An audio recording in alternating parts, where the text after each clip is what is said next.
Hello friends, welcome to my channel. आज हम एक बहुत ही मज़ेदार सी सैंडविच की रेसिपी लेकर आए हैं। जी हाँ, दो तरह से हमारे आपको सैंडविच बनाना बताएंगे। तो ये इसके लिए हमने कुछ सब्जियां ली हैं। पहले हम इसका बैटर तैयार कर लेते हैं, इन सब्जियों को हमने चॉपर में डालकर चॉप कर लेते हैं। तो इसमें और ये हमने मटर है, इनका एक फाइन हम दरदरा सा एक पेस्ट बना लेंगे।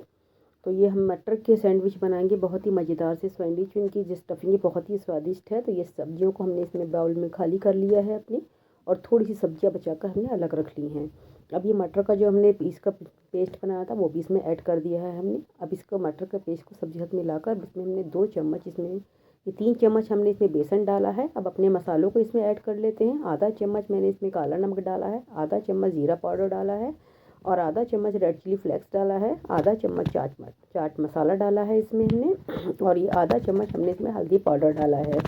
और इसके अंदर अब हम ये थोड़ा सा हम इसके अंदर हींग डाल रहे हैं। हींग से इसका जो टेस्ट है बहुत अच्छा हो जाता है।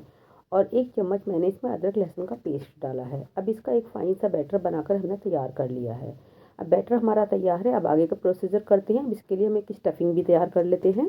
तो ये मैंने एक बाउल में उबले हुए आलू लिए हैं। ये 4 से 5 मैंने ये उबले हुए आलू लिए हैं। अगर आपके पास बड़े साइज़ के हैं तो आप कप ले सकते हैं, मेरे पास छोटे साइज़ के थे। अब इनको एक मैशर से हम इसको मैश कर लेते हैं आलूओं को। तो अब हमारे आलू देखिए अच्छे से हमारे मैश हो गए हैं। अब इसके अंदर हम अपने बाकी सामान डालते हैं। तो ये जो हमने सब्जियां अभी चॉप की थी उसमें से हमने थोड़ी बचा ली थी, वो सब्जियां एक कटोरी इसमें ऐड कर लेते हैं हम अपनी। और इसमें हमने ये 100 ग्राम पनीर लिया है। इसको भी इस तरह से आप चाहे तो कद्दूकस से ग्रेट कर सकते हैं, चाहे तो हाथ से भी इस तरह से करके डाल सकते हैं। अब ये पनीर भी इसके अंदर हमने ऐड कर दिया है। अब इसमें अपने मसालों को ऐड करेंगे हम। इसकी स्टफिंग बहुत ही मज़ेदार सी स्टफिंग बनेगी। आधा चम्मच इसमें चाट मसाला डाला है, आधा चम्मच रेड चिली फ्लेक्स इसके अंदर डालेंगे, आधा चम्मच इसमें काली मिर्च पाउडर डाला है, आधा चम्मच इसमें काला नमक डाला है, आधा चम्मच इसमें चाट मसाला डाला है, आधा चम्मच ज़ीरा पाउडर डाला है इसके अंदर हमने, और ये आधा चम्मच हमने ये नमक डाला। आप अपने टेस्ट के अकॉर्डिंग कम ज़्यादा कर सकते हैं। अब इन्हीं सब मसालों को अच्छे से हम इसमें मिक्स कर देते हैं। अच्छी तरह से हम इसको आलू पनीर और मसालों को अच्छे से मिक्स करके एक फाइन सा बैटर बना लेंगे। अब ये इसमें थोड़ा सा हमने इसमें हरा धनिया डाल दिया है, इसको भी अच्छे से मिक्स कर लेंगे इसमें हम। अब ये हमारी स्टफिंग बनकर बिल्कुल रेडी हो गई है, और हमारा बैटर भी, दोनों चीज़ हमारी बनकर बिल्कुल तैयार हो गई हैं। अब हम ये ब्रेड के स्लाइस लिए हैं। तो आप कोई भी ब्रेड ले सकते हैं, ब्राउन ब्रेड, वाइट ब्रेड। मैं वाइट ब्रेड ले रही हूँ। अब इनके ऊपर जो हमने स्टफिंग बनाई थी उनको इस तरह से चम्मच की सहायता से अच्छे से इन पर फैला देंगे। तो सभी ब्रेड्स के ऊपर फैलाकर एक इसको इस तरह से फैलाएंगे, और इसके ऊपर एक और ब्रेड रख के हम अपने ब्रेड्स को इस तरह से तैयार कर लेंगे। तो इधर की दूसरे ब्रेड के ऊपर भी हम इस तरह से इसको फैला रहे हैं अच्छे से, और फिर इसके बाद फैलाने के बाद दूसरे ब्रेड से इसको कवर कर देंगे। तो इसी तरह से करके हमने अपने बाकी सभी ब्रेड्स को तैयार कर लिया है। तो ये जो हम ब्रेड बना रहे हैं बहुत ही मज़ेदार से हमारी ब्रेड पकौड़े बनेंगे। इनकी स्टफिंग भी बहुत ही मज़ेदार है, और जो इनका बैटर है बहुत अच्छा है। तो ये देखिए बैटर हमारा तैयार है। अब ब्रेड भी तैयार हो गए हैं। अब हमने ऑयल अपना गर्म होने के लिए रख दिया। अब एक ब्रेड को लेकर इस तरह से इस बैटर में हम डिप करेंगे, और ये हमारा ऑयल गर्म है, इसको ऑयल के अंदर डाल देंगे। ऑयल हमारा गर्म होना चाहिए, ज़्यादा लो फ्लेम पे हम इसमें नहीं डालेंगे। अब इनको अच्छे से हम सिकने देते हैं। अब एक तरह से सीखने के बाद इसको पलट देंगे, और अच्छा सा कलर आने तक इसको हम अच्छे से सेकेंगे, क्रिस्पी होने तक।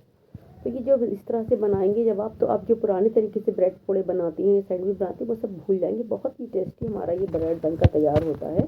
तो ये देख सकते हैं आप कितना खूबसूरत, कितना सुंदर ये बनकर तैयार हुआ। इसी तरह से हम अपने बाकी ब्रेड को भी बनाकर तैयार कर लेते हैं। तो लीजिए हमारे बढ़िया से मटर के ब्रेड पकौड़े बनकर बिल्कुल, अपनी मटर का ब्रेड पकौड़ा भी कह सकते हैं। ये बहुत ही मज़ेदार से हमारे स्वादिष्ट से ब्रेड बनकर तैयार हो गए हैं। इनके अब हम कटिंग कर देते हैं इस तरह से। आप इसे अपनी मनचाहे शेप में कट कर सकते हैं। ये बच्चों को, बड़ों को, सभी को बहुत पसंद आते हैं। आप इसे बच्चों को लंच में, नाश्ते, चाय के साथ, किसी के साथ भी दे सकते हैं। तो लीजिए हमारे बनकर बढ़िया से ब्रेड तैयार है। इनको आप सॉस के साथ सर्व कीजिए। बहुत ही मज़ेदार सी हमारी रेसिपी है, बहुत ही स्वादिष्ट सी है ये। तो ये हमारे रेसिपी तैयार हो गई है। अब हम अपनी दूसरी रेसिपी की तरफ चलते हैं। इनको देखिए कितनी स्वादिष्ट, कितने सुंदर हमारे ब्रेड हैं। अब हम दोबारा से फिर हम ये ब्रेड लेते हैं, उनके ऊपर हम वापस से दोबारा फिर स्टफिंग लगाते हैं इसके ऊपर इस तरह से, और अपनी स्टफिंग को इस तरह से हम इस पर लगाएंगे। तो अब इसको हम इस तरह से डीप फ्राई नहीं करेंगे, इसको हम दूसरी तरह से बना रहे हैं। ये हमने स्टफिंग लगा दी है अपनी, और स्टफिंग लगाने के बाद अब अपने सभी ब्रेड को हम इस तरह से स्टफिंग लगा कर तैयार कर लेते हैं। तो ये देखिए हमारे ब्रेड सारे हमने स्टफिंग इस तरह से तैयार कर ली हैं अपने। एक तरह हमने इसमें एक ही तरफ लगा। अब इनको ऊपर से दूसरे ब्रेड से कवर नहीं करेंगे। तो अभी हम इसको तवे पर बनाएंगे। तो ये हमारा ये रहा बैटर भी हमारा है और ये ब्रेड भी हमारे तैयार हो चुके हैं। अब हम तवा हमारे गर्म हमने रख दिया है इस पर, और ये देखिए इस तरह से एक तरफ से हम जिस तरफ हमारा हमने ये स्टफिंग लगाई थी उस तरफ से हम इसको बैटर में इसको डिप कर देंगे। अब ये तवे के ऊपर थोड़ा सा हमने ऑयल लगाया है। ऑयल लगाने के बाद अब जिस हमारा हमने स्टफिंग लगाई थी उस साइड को हम नीचे रखेंगे, और ये ऊपर की साइड में अब हम दोबारा से फिर चम्मच की सहायता से इसके ऊपर वो हम अपना बैटर को फैला देंगे अच्छे से। और फैलाने के बाद अच्छे से हम इसको दोबारा एक तरफ से सीखने के बाद फिर दोबारा से हम इसको पलट देंगे, और पलट के इसको अच्छे से मीडियम फ्लेम पे प्रेस करते हुए दबाकर इसको अच्छे से सेकेंगे क्रिस्पी होने तक। तो बहुत ही मज़ेदार सा बहुत कम तेल में हमारा ये बनकर तैयार होगा हमारा। तो इस तरह से आप देख सकते हैं कितना बढ़िया हमारा ये ब्रेड बनकर तैयार हुए हैं। अब इनको हम इसी तरह से सारे ब्रेड को अपने सेक लेंगे। आप इन्हें बच्चों को लंच में दीजिए, बहुत ही स्वादिष्ट और बहुत ही हेल्दी हमारे ये ब्रेड सैंडविच बनकर तैयार हुए हैं। इसी तरह से अपने सभी ब्रेड्स को हम सेक कर तैयार कर लेते हैं। तो फ्रेंड्स, हमारी रेसिपी आपको कैसी लगी हमें कमेंट्स करके ज़रूर बताइएगा, और अगर हमारी रेसिपी आपको पसंद आई तो प्लीज़ इसे लाइक शेयर ज़रूर कीजिए। उसके बराबर जो बेल का बटन उसे भी प्रेस कर दीजिए ताकि हमारी वीडियो की नोटिफिकेशन आपको मिल सके। तो लीजिए, हमारे ब्रेड के सैंडविच बिल्कुल तैयार है। अब इसको मैं अपने बच्चों के लंच में इसको पैक कर रही हूँ। देखिए इस तरह से सॉस के साथ मैंने इसको पैक किया है। अब इसको आप शाम की चाय के साथ भी या सुबह नाश्ते में भी दे सकते हैं। बहुत ही मज़ेदार से हमारे सैंडविच तैयार हुए हैं। तो चलिए फ्रेंड्स, मिलते हैं एक और नई मज़ेदार रेसिपी के साथ। तब तक के लिए हैप्पी रहिए, हेल्दी रहिए, और हमारे दोनों रेसिपी को आप इंजॉय कीजिए। मुझे यकीन है आपको हमारी दोनों रेसिपी बहुत पसंद आएंगी। बच्चों की फेवरेट होती है। इस तरह से आप बच्चों को काफ़ी सारी सब्जियाँ भी खिला सकते हैं और बच्चों को हेल्दी नाश्ता भी दे सकते हैं। तो चलिए